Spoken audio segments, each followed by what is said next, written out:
And I am not sure that this is the best place for me to be if anybody shows up at all.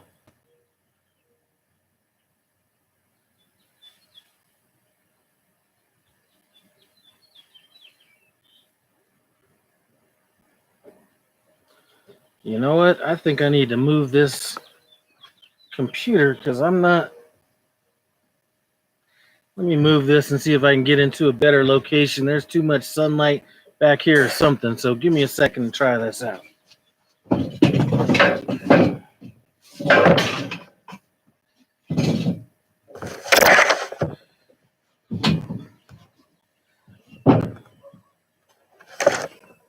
know what? I don't know if that's any better or not. What's up, James? Looks like it's only you and a couple other people in here. Oh, there's Andrea. What's going on? That's my beautiful wife. Uh, I just cut my hair down today. I was looking crazy for a while because I hadn't really cut my hair or anything at all. Let me see if I can get a little bit better.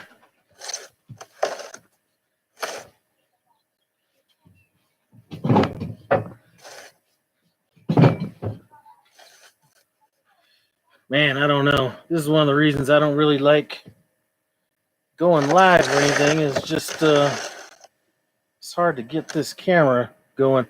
I don't really have too many people on this channel anyway, so it's probably a good chance that nobody's going to show up. So I might end up just scrapping this video, but it's good to at least talk to a few of you guys that are in here. It seems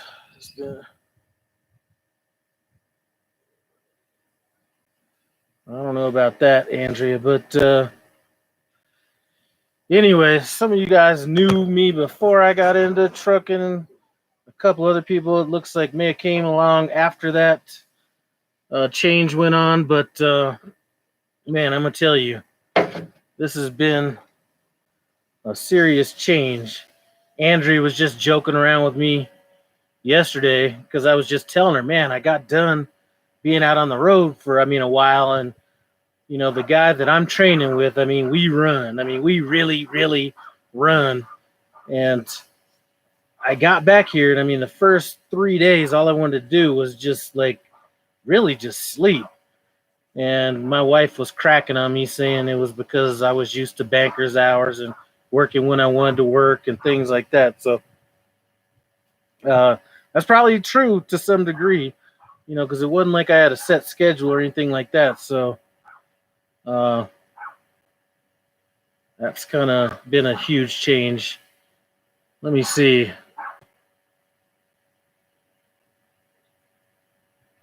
And Ken, if you see him in the comment sections, he was the cool roommate.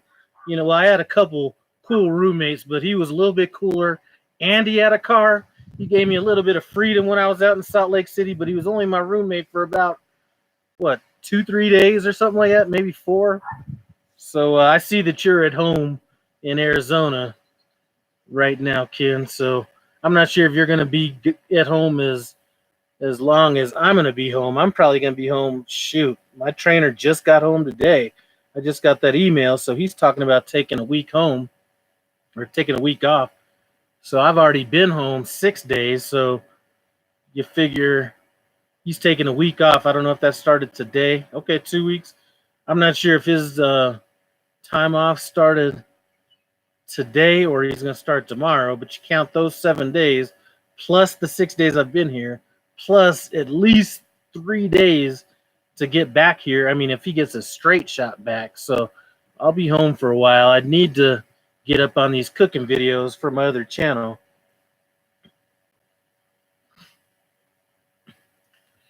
And Oregon. I'm not sure I'd be wanting to live in Oregon and doing all that. Well, see, my wife, normally I would go off on her, but she's actually right that I have been sleeping. But you know what? Them days on the road, and Ken can probably tell you, you're out there training yourself to every time that you have a chance to sleep to take it. So, well, thanks, James. I've been trying to get some videos done. The videos that I've been posting every week, and sorry I haven't been able to support, if anybody's in a cooking channel and they happen to,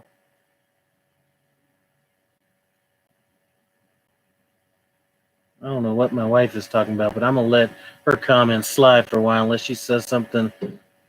But I just haven't been able to check out YouTube channels and stuff like that. So I apologize for that. The videos that I've been dropping every Saturday were filmed like months ago, or at least 2 months ago. Oh, she said I needed it. I'm telling you, and I don't. What? I may not need that kind of sleep after I get used to it, but it's a very drastic change to go from working the hours I was working to working it's pretty much a 24-hour day job, as Ken can tell you. So that truck's never moving. So even when you're sleeping, it's not like you're getting like that good sleep.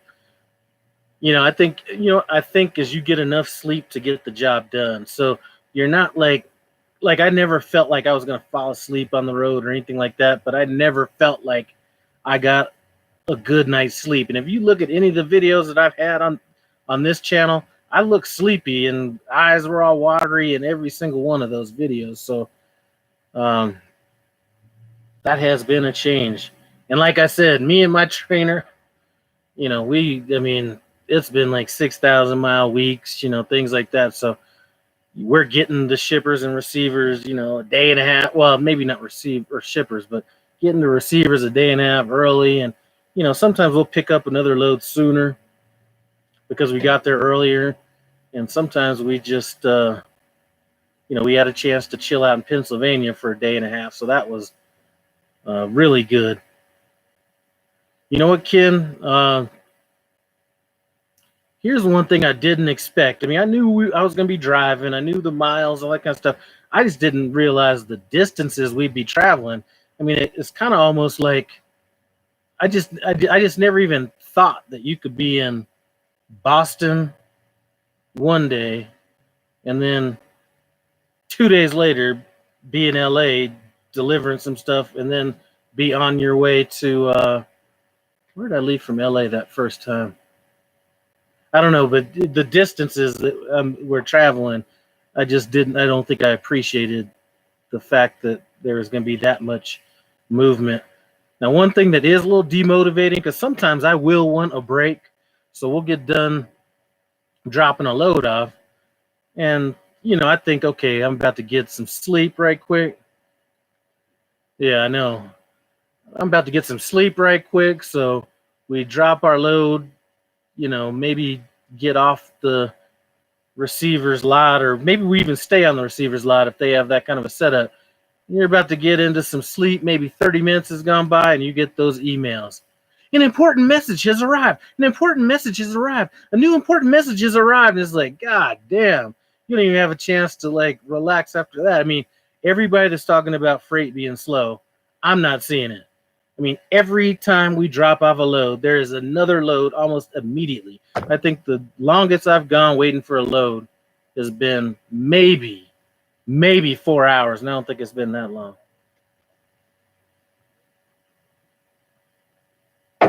But Ken probably understands. Cooking with James. Listen, I'm going to tell you, driving these things around, I've had some funny moments. I'm going to do some separate videos. Oh, yeah, and see my little wife's comment down there? Read Andrea's comment talking about dropping loads. That has been the worst thing about becoming a truck driver, is finding those nice sanitary places to drop some logs. So you take those opportunities when you can get them. Sometimes you got to force yourself. You're like, you know what, I'm here. I don't even want to waste this opportunity. But I forgot what my point was, damn it. What was I talking about? Man, I forgot what my point was now. Oh, I know. I was talking about some of these funny things that have happened to me. What's your favorite thing about it so far? I'll get to that. Um, Man, I'm telling you, before I get to that, Mark, this trainer, and I'm gonna do a video on my other trainer, and I thought about it, and some people were telling me it was an obligation that I should do it. I just wasn't sure how to frame that because I don't want to frame that conversation in the wrong way. But my last trainer, had it just been one thing that he was doing, that I might have been able to live through all that. But I'll just say some of the shit here. Between pissing in a bottle and storing it like he was gonna sell it down the road, and when I found out he was actually crapping in a truck, that's kind of when I was like, okay, I've had enough. And then talking to me like I was 5 years old, everybody that knew me was surprised that I stuck around as long as I did. So, I mean, that's a very short synopsis of what was going on. I'll do a video on that so I can explain it a little bit more. But this trainer I have now, he's a younger guy, 25 years old. I mean, I have kids that are almost his age, but it's not even like training. It's almost like I can't even explain it. So I'll do a video on that. I'm gonna do a video on why I left this first trainer, and then I'll do another video kind of comparing the two trainers, because technically the first trainer wasn't bad as far as learning, like, or talking about what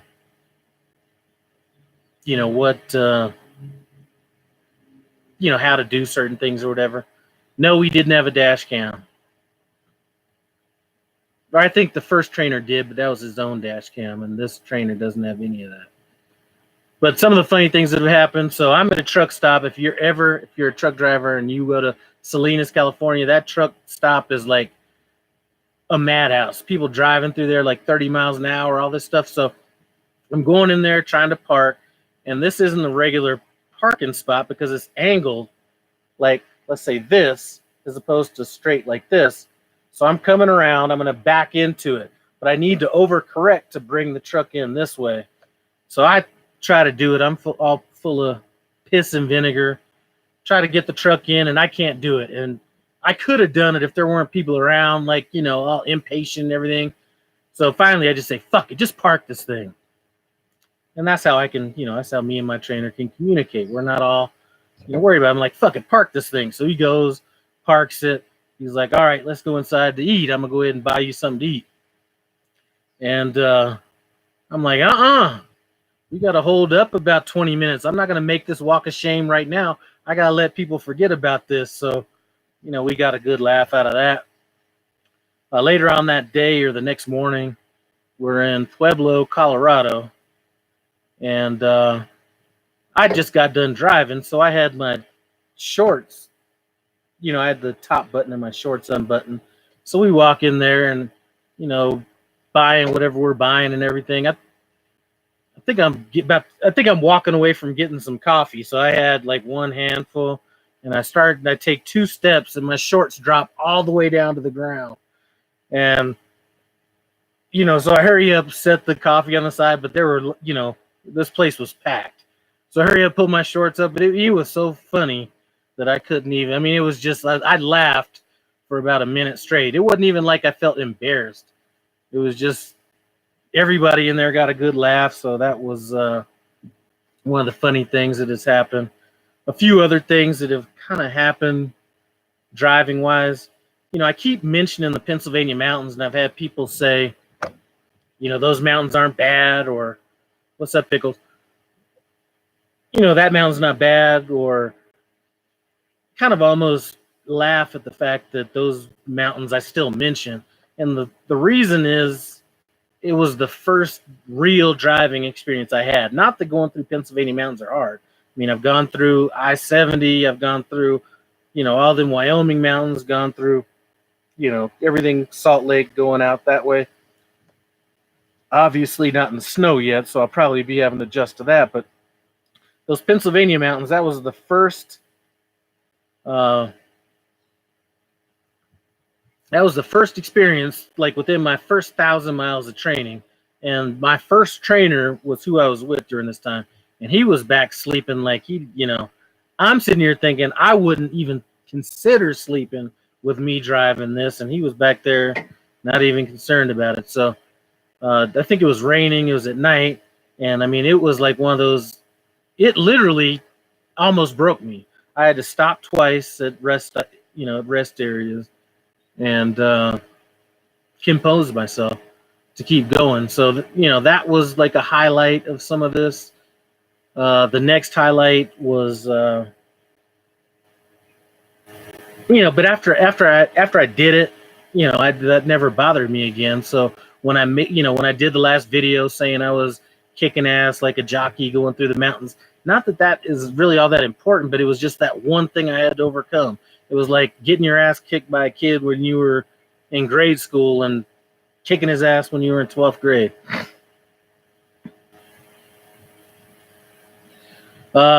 Another thing that happened, so I'm in Dallas, and Dallas has the worst traffic, and I think or not the worst. To me, it's worse than LA because you have people that think they want to be like LA, but LA traffic is a little bit different.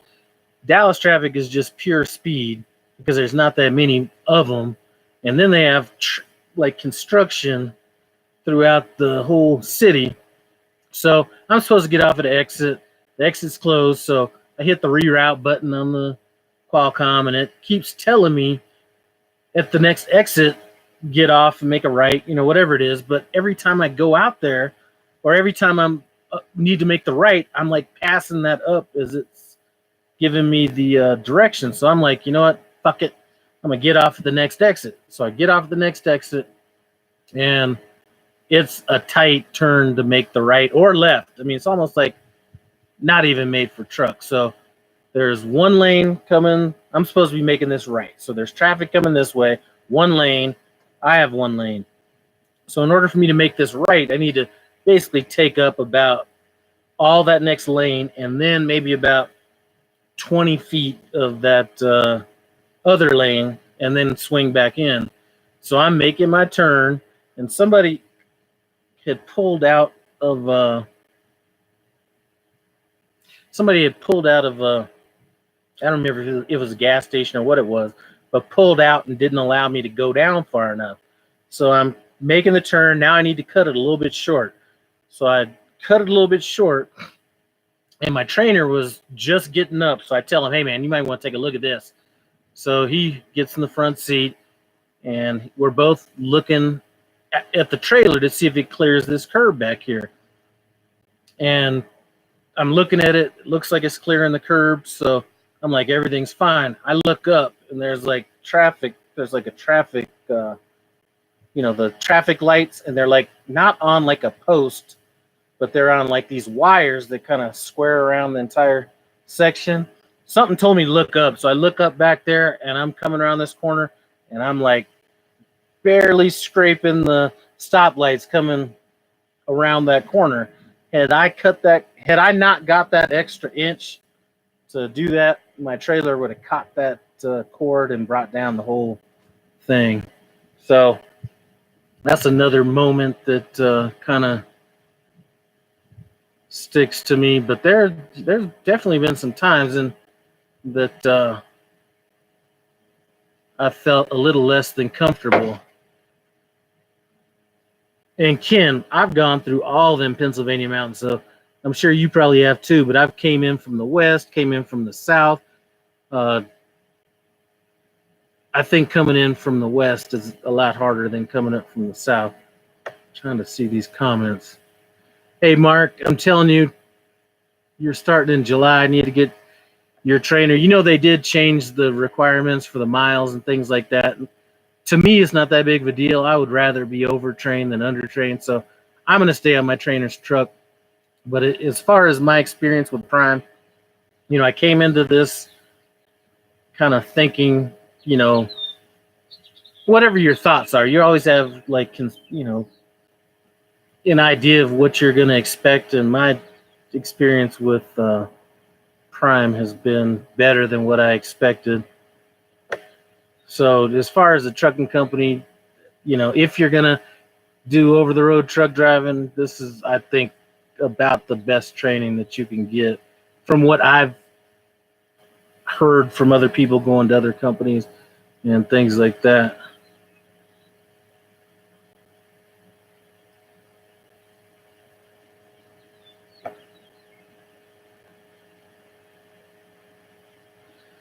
Yeah, I'm telling you, because I've seen people that have started at CRST, people that have started at Swift. Actually, the people I know that started Swift are pretty happy with Swift. To me, I couldn't even think about starting at Swift. I mean, it's enough pressure being a truck driver as it is, but then you have that Swift on the back of your trailer, and that just compounds it 10 times. So I don't think Swift drivers are bad drivers or anything like that. I just couldn't. That's too much pressure with that name on you. Mark, I wouldn't even worry about the extra miles. To be honest with you, I think a lot of people get off of their trainers' trucks early, earlier than they probably need to or should, just because they're not getting along with their trainer, or they just want to hurry up and get out on their own and then try to figure it out. But if you've watched a few videos, and I don't remember specifically who did it, but you'll see a lot of people that are posting videos about almost having to work their way through getting their own truck. And the less I have to deal with that, the better I'd rather it be. Now, one thing they did tell me, now if this changes a little bit, I may end up cutting it a little bit short with these new changes coming up. But my dispatcher told me that if I stayed on my trainer's truck after the 30,000 miles, I would get a minimum of $1,000 a week. So if they cut that back to like the 800 or whatever that they were talking in some of these other instances, that may make me pull the trigger just a tad bit sooner, but most likely not. I mean, the main reason I'm thinking about staying, or the main thing I want to accomplish once this is done, is I drove my first trainer's truck, which was a Peterbilt. I drive my current trainer's truck, which is a Freightliner. And when I do it, I want a Peterbilt. So I may just have to just say, okay, I'll stay on my trainer's truck and just have them order me one or something like that. But I definitely want a Peterbilt over the Freightliner, just almost for, I don't think you could be too safe. And I think the Peterbilts are a little safer just because they don't bounce around as much. So that's my reason for it. Not because I care. It's just a little smoother of a ride. Man, some of the other things, Ken, I don't know if you've dealt with this, but going through some of those, primarily in South Carolina, where they got 60 miles of construction and they got those cement barriers on both sides, and you're trying to drive like 55 miles an hour with about 2 inches on each side of the truck. That's a little, I wouldn't say it's stressful, but that's that's a long time to concentrate on that little bit of movement.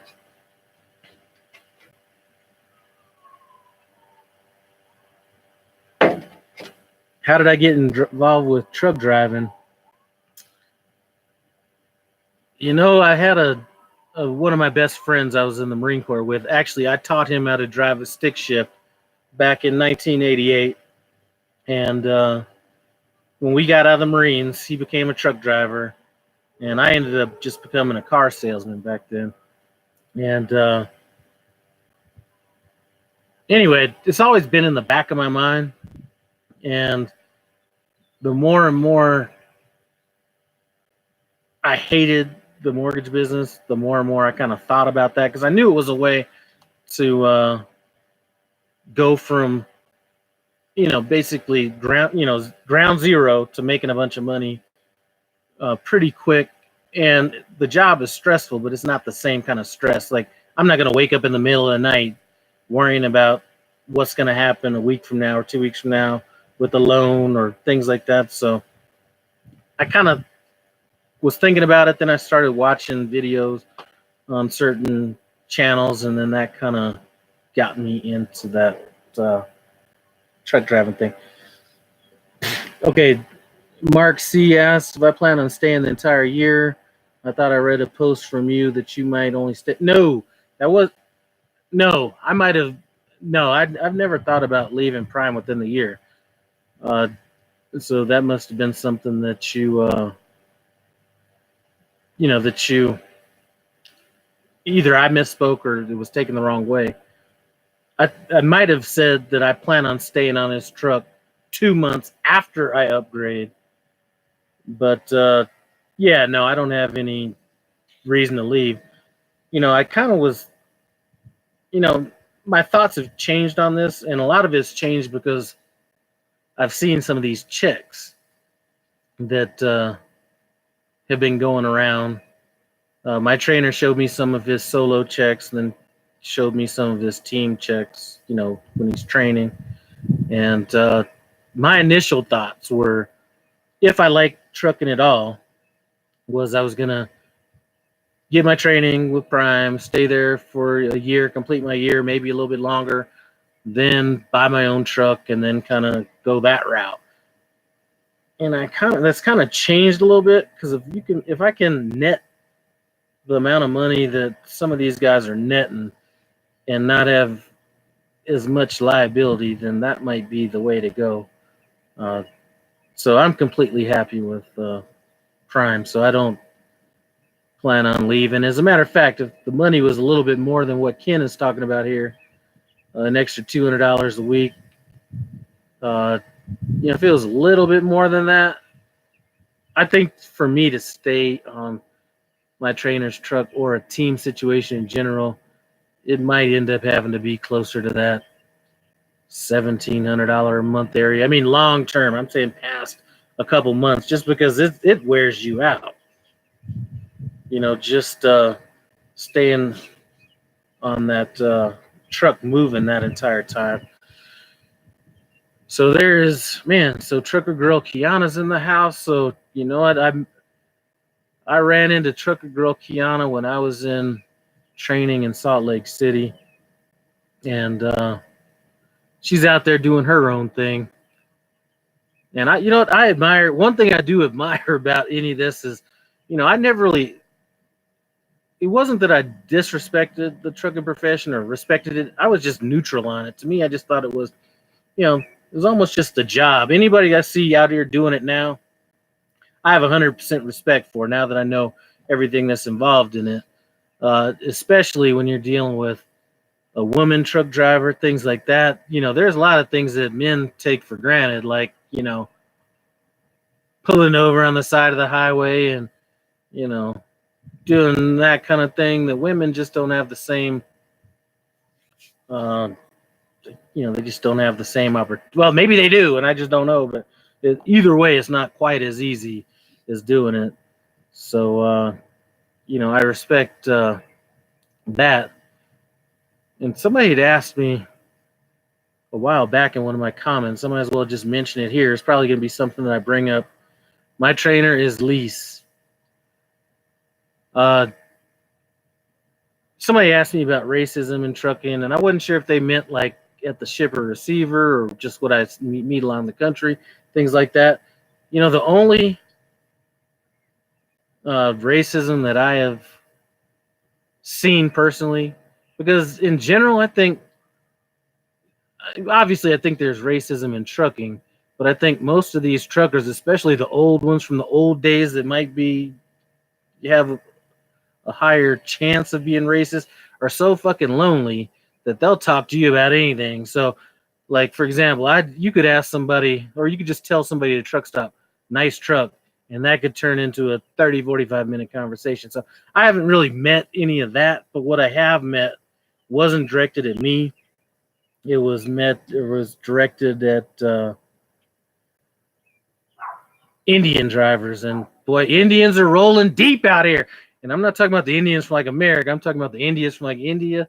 Those guys are rolling deep out here. And you know what?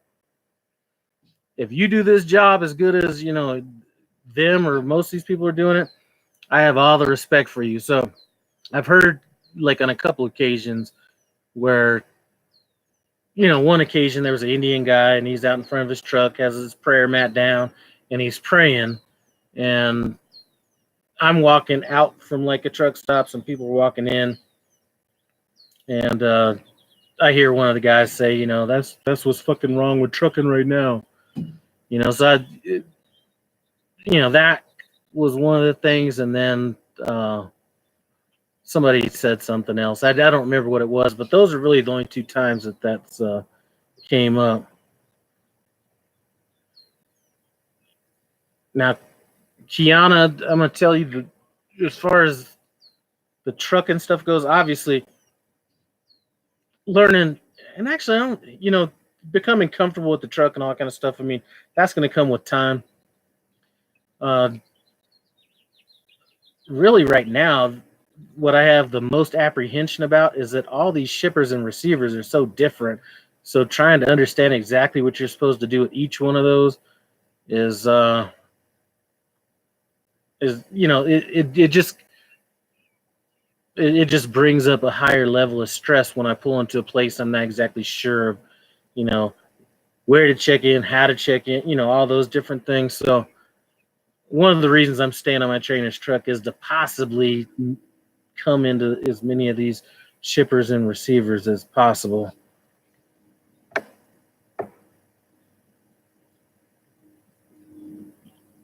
Kiana, if you're still on here, what do you think about that international that you're driving? I had never really thought about that, but I see a lot of those getting rolled out right now. And I'm so Mark, one of the things that, you're asking if my trainer's lease or company, I don't know if he gets better loads because I don't know it. I mean, I've seen other people not have that, but me and my trainer don't really do a lot of this trip planning. I mean, we plan a little bit, but like, for example, my first trainer would get a load and he would spend like 30 minutes like planning a trip and doing all this stuff, whereas this trainer I'm with now gets the load, and the load could pick up 8 hours from now, but as soon as he gets that load, we're there. As soon as we get that load, we're there. So I mean, we have been everywhere that we've dropped off. No later. The tightest it's been was on a short run. It was maybe like 300 miles. So let's throw that one out. We have not got anywhere any later than 8 hours before we were supposed to drop off. Everything else has been a day and a half, a day, 16 hours. And a lot of times we'll drop those loads off and they're turning around and giving them another load. So that's a definite difference between my two trainers, is that they're given, I mean, we don't sit around at all. So one of the things that we were able to do was we had a load that dropped off in Pueblo, Colorado. It was supposed to drop off on, I think it might have been a Tuesday. Yeah, it was a Tuesday. We got there on a Sunday. We were able to drop that load off. Immediately, as soon as we dropped that off, within 30 minutes, we get another load coming down to Broomfield, Colorado. It's a high-value load going from Broomfield, Colorado, out to Manheim, Pennsylvania, and it paid just under $6,000. So if we not ran that as fast as we did, we wouldn't be able to drop off as fast and pick up that load. So I'd always planned on going lease anyway, so that was never really an option to go company. But that's what my trainer does.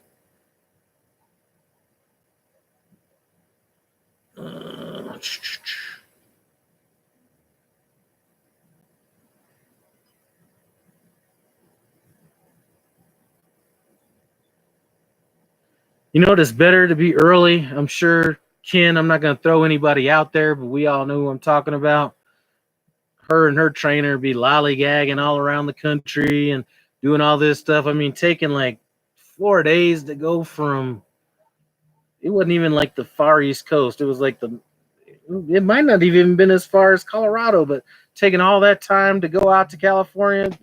I mean, just because you got the time doesn't mean you got to use it. And I just don't, I'm not into checking out every damn truck stop along the way and hanging out and, you know, so I'd rather get there early and then just chill, because we did get to Pennsylvania, on that one trip, had a day and a half to chill, cleared up both of our clocks, had a chance to relax rather than, let's stop every 150, 200 miles and I don't even get what you stop for all the time.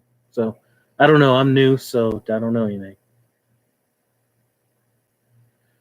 Randy, man, I'm not sure how long it takes. I know that they've kind of slowed down the hiring process just a little bit in terms of the people that they're bringing in to Prime. So when I applied, I got an email back that next day, and they were almost trying to send me too quick. I had to slow them down on that because they were trying to send me out, like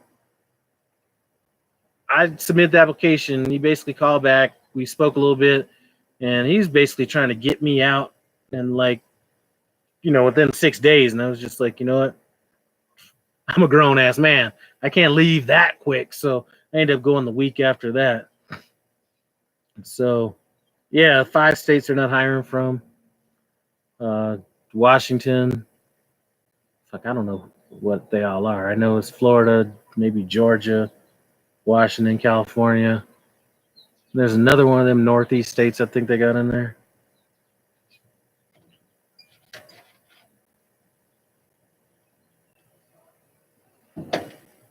But I'm going to be on home time so long, I might have to go back to Salt Lake City and get tuned up before I go back out. You know what, Mark? 2 weeks before is definite because I had applied before that, and then they thought I was just like jacking them off, and they wouldn't give me any information. So then I did apply within, a closer period of time when I was ready to leave. But Randy, I'm telling you, do whatever you got to do. I mean, I've spoke to people that went to different companies, and this company, I highly recommend this company. And I'm not saying that because, saying if you got to do training or you want to do training through a company sponsored school, I haven't met anybody that had anything better, especially when you throw in, if you plan on going company, the miles right off the bat seem to be as high or higher than most. Now, them slow ass trucks, I don't have a problem with the 65 miles an hour because really there's not much of a need to really go faster than that, I don't think. But going up some of them hills, I swear to God, I know that some of these other trucks, the engines I don't think are different, but they're geared so high for, running on the highway, flatlands and things like that, getting fuel economy, that I just think the gears are too tall to climb these mountains. Because I've seen other trucks that I know that are governed going up the same mountains, and they're just like accelerating. And I'm like, for example, going up I-70, going 32 miles an hour, and I got like a Swift truck just like passing me like I'm standing still. And I know those are governed, or most of those are governed. They may even be governed a little bit higher, but I mean, they're climbing those hills. So I think that's a gearing thing more than it is, more than it is an engine thing. Sometimes the worst thing about being governed at 65 miles an hour is everybody's passing you up on the highway. And a lot of times those people that are passing you up in the middle of the night are maybe they're sleepy, I don't know, maybe they're going too fast, but they'll be passing you up, and sometimes their trailer will be all coming over into your lane, and it's just like at some point it just gets a little tiring having everybody pass you, and you have to be concentrating that little extra bit on what they're doing, passing you up, and maybe that's just a rookie thing. I don't know.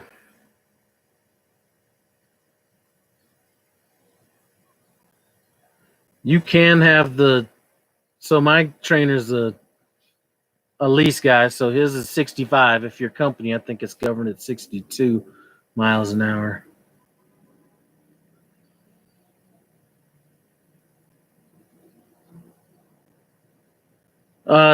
Road rash. I think there's a video. If you look up Junior Honduras, he just put out a video talking about that.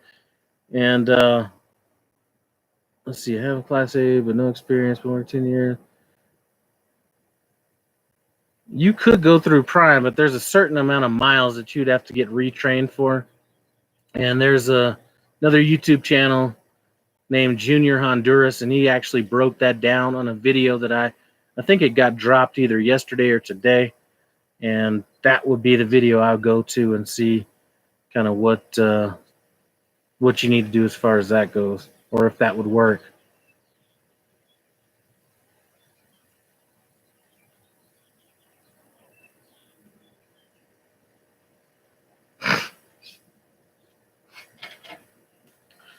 So I've been so tired since I got back here. I finally got a cooking video out of the way.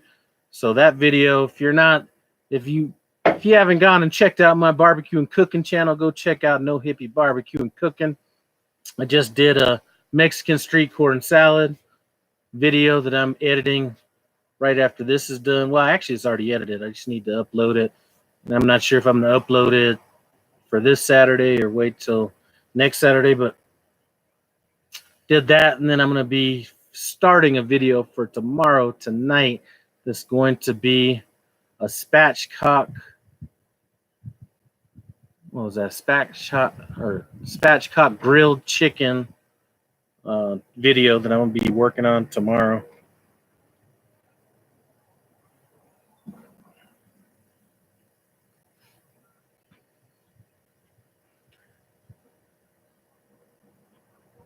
So I'm not sure what the question is, road rash, but if you haven't driven for a while, I think what they have now, let's see. I think you might end up having to do, I've seen things happen a couple different ways. So let's forget all that Junior Honduras says in his video. If it's been that long since you've driven a truck, I've actually seen people actually have to go back through, not to get their CDL, but actually have to go back through training and then have them kind of sign off on that. And then you kind of go from there. So with that much time off, it's kind of hard for me to, tell you what I think you might end up having to do. Plus, I'm a rookie. I don't barely know anything. But one thing I can say is the weather is nice out here. First got back from Colorado, it was like there were 3 days when it was the coldest weather that it's been in Colorado in the last 140 years. We were waking up to 30-degree weather, got like 3 inches of heavy snow. Branches broke all over the place. My neighbor just got 2 trees cut down. I probably need to get another one cut down. This one over here isn't necessary, but probably next year get that cut down and then redo this deck. So that may have to go anyway, just to maybe expand it out further if that's possible. New York City. Shoot, if you live in New York City, hopefully they send you up in New York City, because I don't want to go to New York City. I drove through a little bit of New York and barely hit the outskirts of that, and that was all that I needed to know, is that I don't want to go through that. I think that might be an aspen tree. I'm not sure. I'm not whatever they call those people that know a bunch about trees, but yeah. Hey, Ken, I'll check you out later. I was almost thinking about calling you today anyway, since I saw you chilling at your crib. So, like I said, if I don't tell you again, thanks for all those rides when we were in training.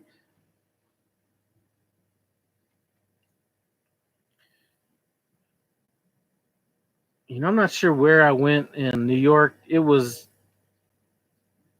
close to the cities, but we didn't hit any bridges, so we must have been like on the outskirts or something. But we never really even went into it, and that was all I needed right there. And I wasn't even driving.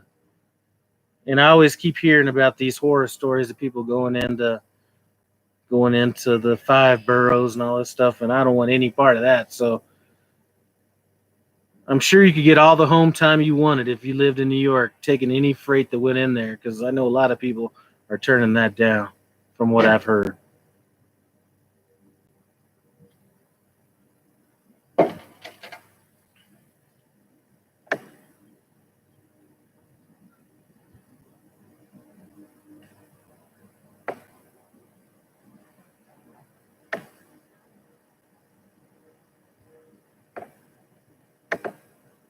And I'm trying to think if there's.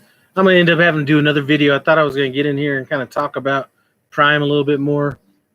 I'm gonna probably do that on some separate videos because yeah, it's Aspen. I'm sure them loads do pay more going into New York. Now, I don't know about anything coming out of New York. That's the problem. I'm not sure if there's a lot of stuff getting made or sent out of New York. I don't know. So, like I said, I'm new. I don't know anything about that. I just know that from what I saw and from what I've seen,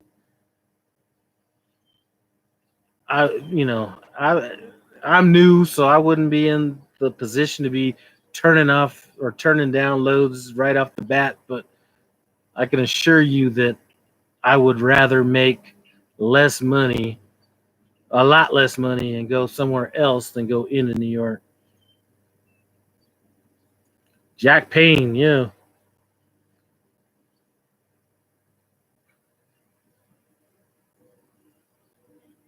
And even some of that other stuff. Boy, Atlanta, I did drive through that. Now that rush hour, that was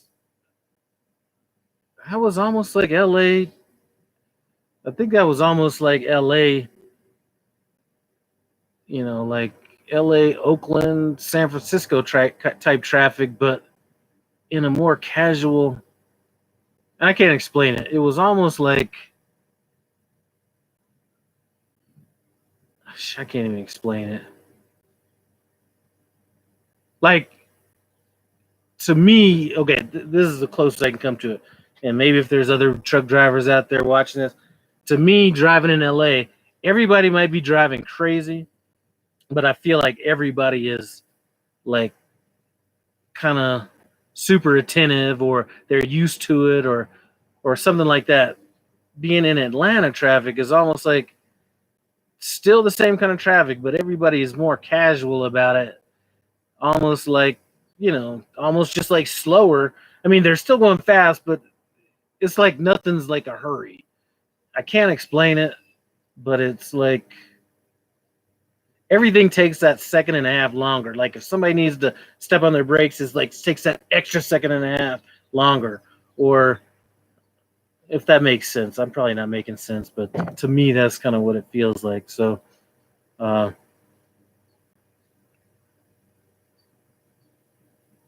it's like traffic without paying as much of attention to it. I can't explain it, but Atlanta traffic, I think I put up there as bad or worse than LA, and Dallas traffic some more that I need to kind of work with.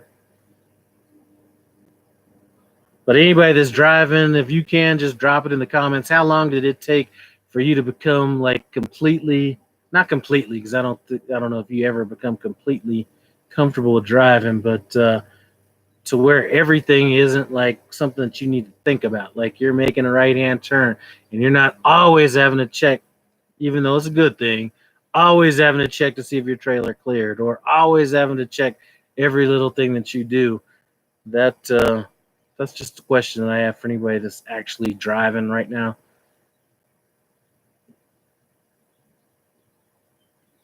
If there's anybody that wants to answer that question that's driving.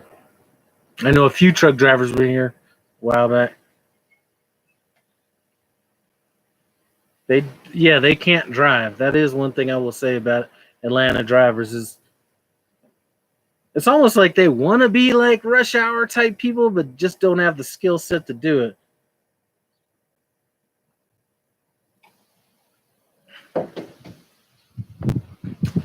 You know, I've heard a bunch of different people say a bunch of different things about driving.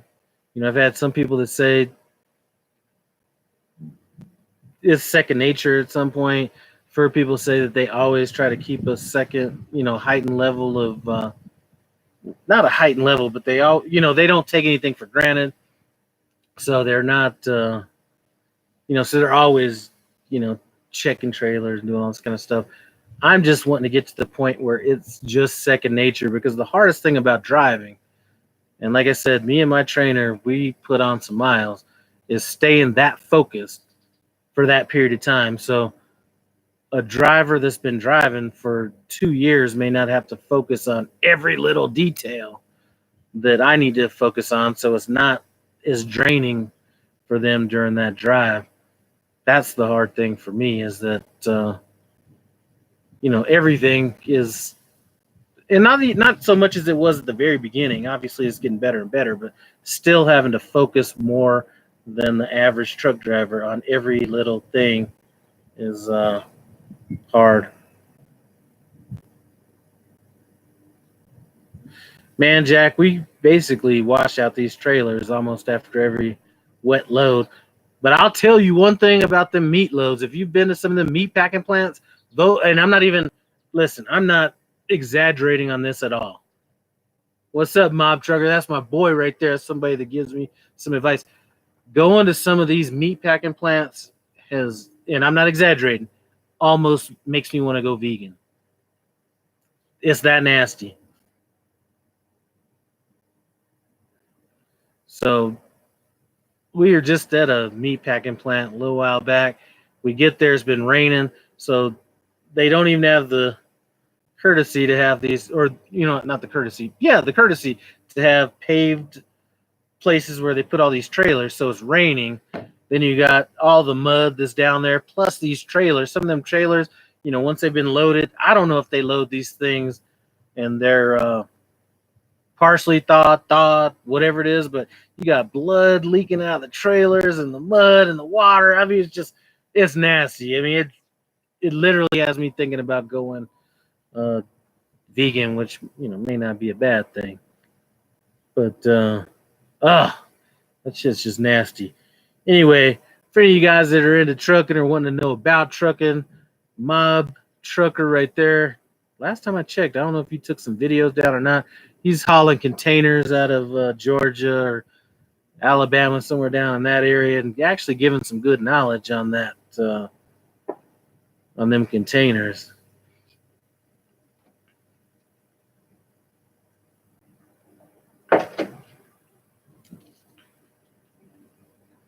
But yeah, man, you just got in here, mob trucker. I'm be home for quite a bit. Uh, my trainer wanted to take a week off, so they got, oddly enough, my dispatcher left, or took a vacation. So the other dispatcher, he wanted to be home like on the 27th. For some reason, we got a load coming back here last Saturday to drop me off. So my trainer's like, cool, I'll take a week off early. So I get dropped off Saturday. And then they start sending him like some odd places. So he just made it back to Alabama today. So I'm not sure if he's starting his home time today or tomorrow. So I've almost had a week off now. If his home time starts tomorrow, that's going to be 7 days. And then it's going to take at minimum 3 days to get back here. So I'm going to be off so long that I might actually have to go back to CDL school to learn how to drive this shit when I get back on the road.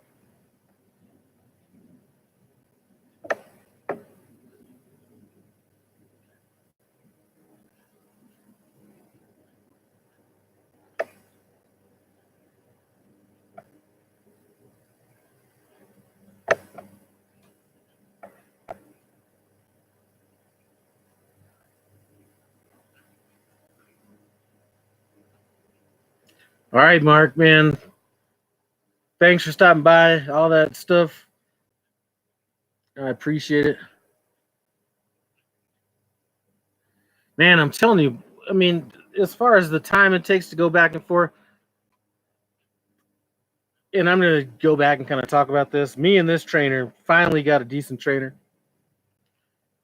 I mean, we really don't stop. So, uh, we're doing that, coast to coast shit. I mean, we basically don't stop.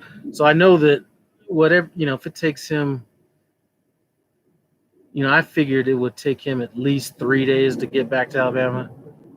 But they keep sending him everywhere else, and every other time that we needed to come out this way or whatever, or go out east, there was always stuff taking him there. But they were trying to send him up to like New York and back down and all this crazy stuff. So I think he ended up getting something to Indiana and back down. But the last time we were in Alabama, there was a lot of stuff that was coming directly out of here. So who knows? Listen, I'll take as much time off as they're going to give me, because I wasted about 3 days this time off just sleeping.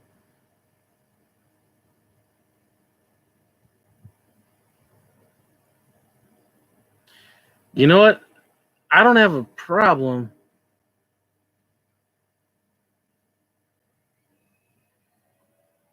Yeah, I hear you, Mob.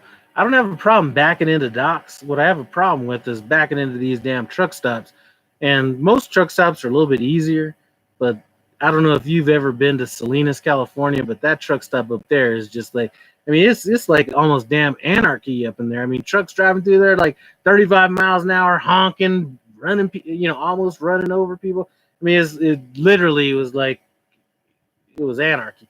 So, I mean, I had a little bit of a problem trying to park into that in a hard spot. But, pulling into truck stops, I think just because the audience is a little bit harder than like backing into a dock. I haven't had that issue yet. I mean, there have been, I get, here's what I'll do. So my trainer will say, okay, go ahead and pull in that dock, and then I'll pull in. And then he might say something like, I might have done it like this, or maybe try this. I don't know what it is about me.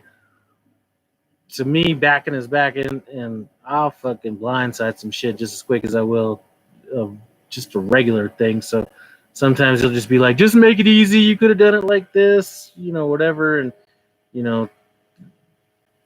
to me, just looking at it, that blindside might have been the easiest way. And it may take me to get out and look to do it, but it just seems like sometimes those situations look more obviously easy than just making that complete circle around and then coming up and doing that. Just seemed like it'd be just as easy to just go. So I think I just need to learn the easy ways, not necessarily that I can't get it in. But the more people that are around looking at me, the harder it is.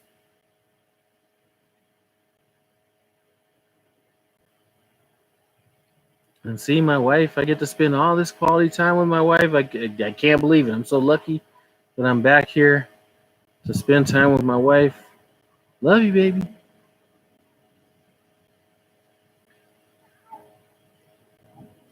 And she's really been my wife. Actually, I do gotta, because I say stuff like that and she'll be taking it the wrong way. I do want to let everybody know that if you're gonna get into this, well, blindside, I'm gonna address that comment. The easiest thing for me to be out here is that my wife is handling things back here, so it's a little bit easier. It takes a little bit off my mind to have her handling things here. So even though I may not tell my wife all the time how much I appreciate it, I figure I'll do it in this public forum, because public forums are always the best way to tell people that you love them. I love you for handling things for me, Andrew. Blindside is never easy, and I agree with that.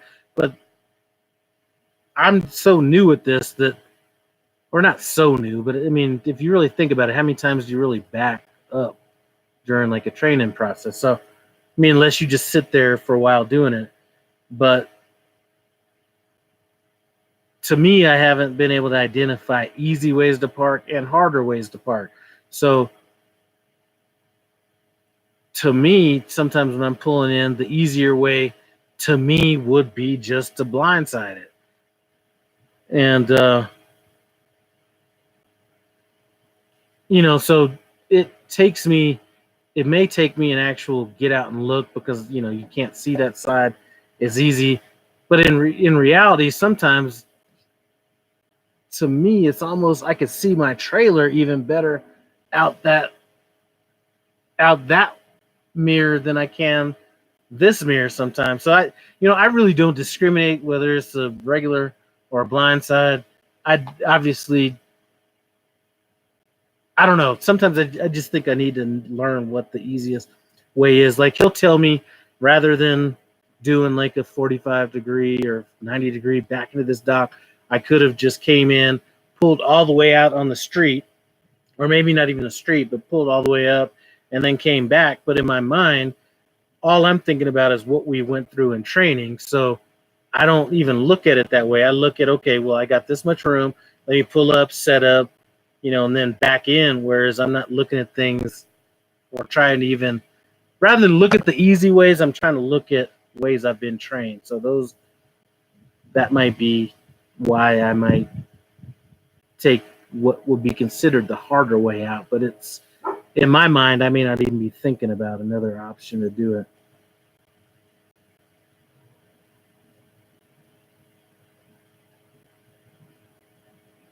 But yeah, them truck stops, for those of you guys who just came in, I was at a truck stop in Salinas, California, trying to back in to this thing. And man, I finally had to tap out and let my trainer back that thing in. And it was just funny because my trainer's like, all right, let's go get something to eat. And I was like, I'm going to sit in here for about 20 minutes. I'm not about to make this walk of shame right now. So we ended up having to wait in the truck 20 minutes until I wanted to get out and go get something to eat because I wasn't going to be walking in front of people right after that. I was going to let them try to forget about that before I walked in. So that was kind of funny.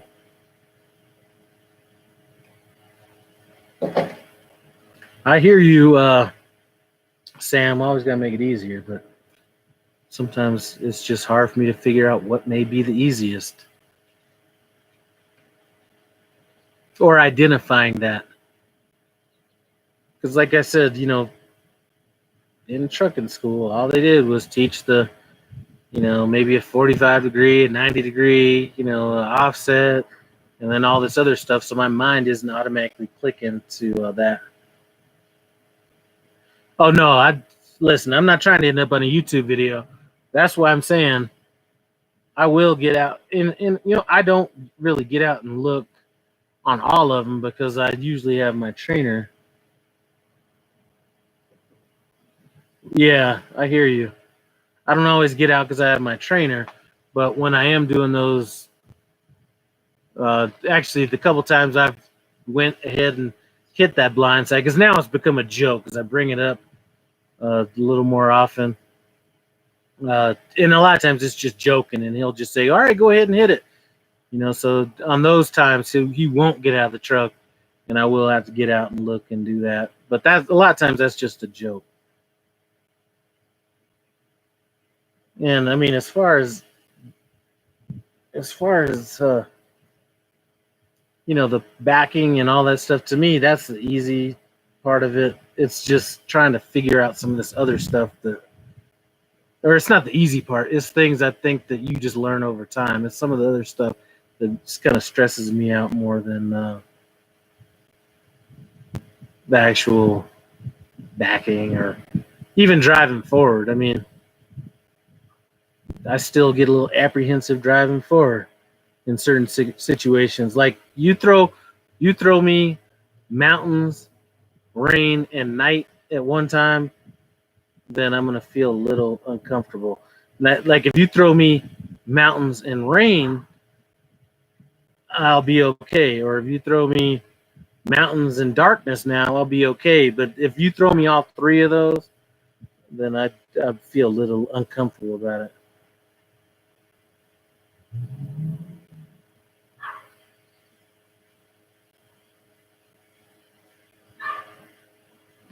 especially.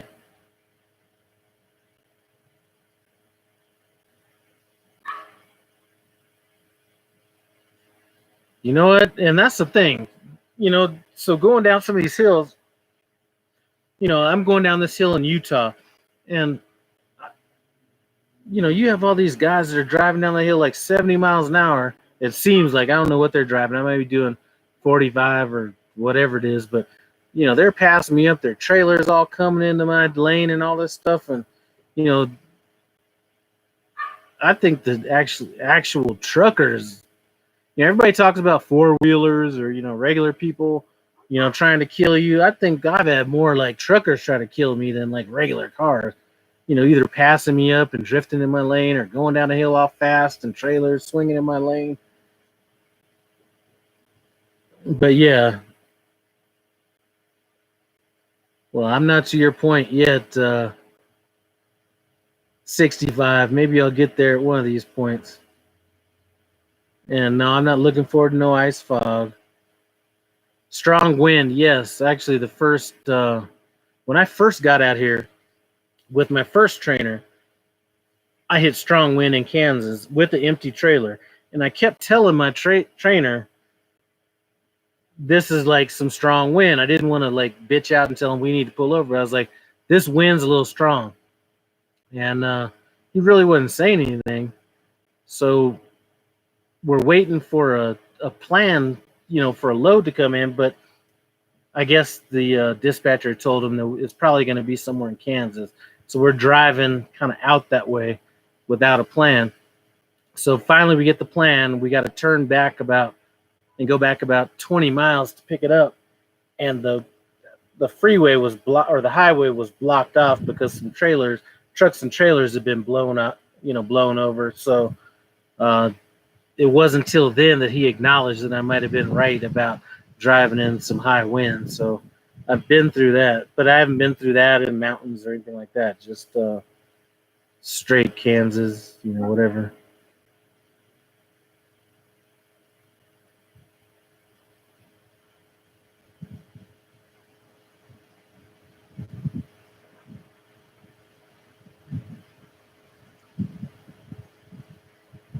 You know what? They might catch me on the wrong day and try to do that on purpose, but uh, I kind of got that idea. I don't really watch what's going on behind me as far as trucks, but you get some of these, cattle hauler, grain hauling guys. I know they got to be going 80 miles an hour, and they're pushing other trucks. They're like maybe a foot away from a truck that's like in the left lane, maybe trying to pass another truck, possibly me. And they're like all like, you could just tell they're like foot totally down on the floor, and they're just like swerving back and forth trying to make their trailer go. I mean, I don't notice that behind me, but I see some of these other guys, and I'm just like, you know what? If I ever caught one of these guys at a truck stop, that might be the end of my trucking career right there. Because it's always them skinny 140-pound guys with the cowboy hat that I would probably choke the fuck out of if I ever saw them at a truck stop.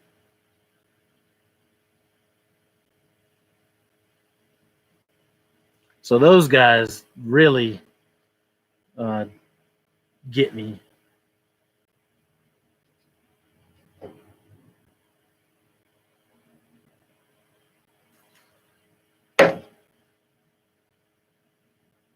So Sam, I'm not sure if I even watched this enough. Did you buy your truck yet, or are you about to buy it, or what's actually going on with that container stuff? I know you were putting a lot of videos out on that a lot of people weren't. I think that was a good niche to kind of fall into.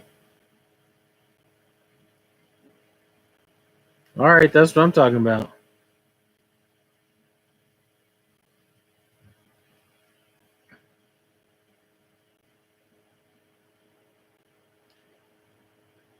You know what? This sun is getting up on my ass right now. I'm about to get off of here, but I just wanted to try and see kind of what this live stream would be like. And based on my location, I'm not sure it's the best thing for me to be doing in this circumstance because I don't think the video is all that well. So I do appreciate you guys stopping by. Hopefully, I'll get back on this road and I got 8,000 more to complete my training, and then I'll probably stay on my trainer's truck for maybe another month and a half, 2 months after that.